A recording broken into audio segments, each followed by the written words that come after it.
Hello friends, अस्सलाम वालेकुम। आज का जो हमारा टॉपिक है zeroth law of thermodynamic. Zeroth law of thermodynamics क्या होता है?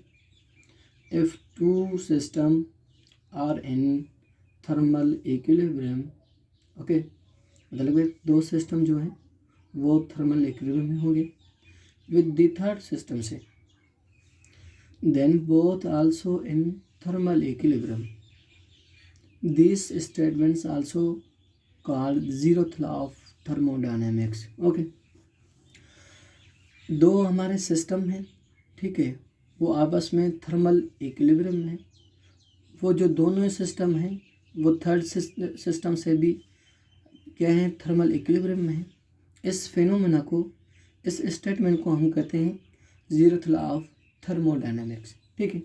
इसकी दूसरी डेफिनेशन मैंने लिखी है, if two bodies और इन थर्मल इक्विलिब्रियम, अगर दो हमारी बॉडीज़ हैं वो थर्मल इक्विलिब्रियम में है, okay, with another body C, then the bodies A and B will also be in thermal equilibrium with each other.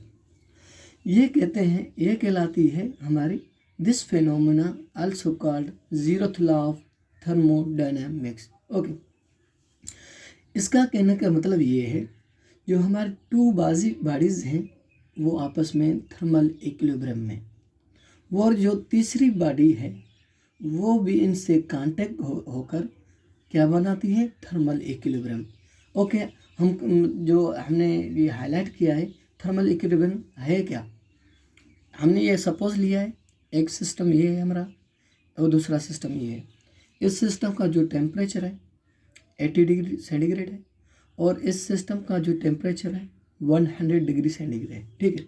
आपको पता है कि हाई टेम्परेचर से लो टेम्परेचर में जो हीट फ्लो करती है, ये भी ऐसी फिनोमेना है। जब ये 100 वाली जो स्टेट बॉडी है वो 80 डिग्री वाली बॉडी पे फ्लो करेगी। ओके, हम थर्मल इक्विलिब्रियम उस पोजीशन को कहते हैं जब ए और बी बॉडी आपस में इक्वल नहीं हो जाती, मतलब कहने का ये है उसका टेम्परेचर इक्वल हो जाता है, ठीक है। तो ए और बी जो ये बॉडी है 80 डिग्री आ रही और 100 डिग्री आ रही, ये 90 डिग्री के बाद जब पहुंचेंगी, हम इस स्टेटमेंट को कहते हैं थर्मल इक्विलिब्रियम।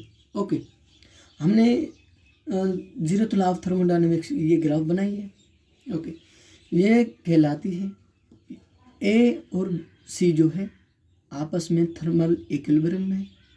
कैसे? ए और बी जो है, ए और सी जो है, ये मतलब कि हाई टेम्परेचर वाली बॉडी लो टेम्परेचर वाली बॉडी पे फ्लो करेगी, और ए और बी भी आपस में क्या है, थर्मल इक्विलिब्रियम में। ओके, ये दोनों बॉडी हो गई, two bodies. Then third bodies B and C are in thermal equilibrium.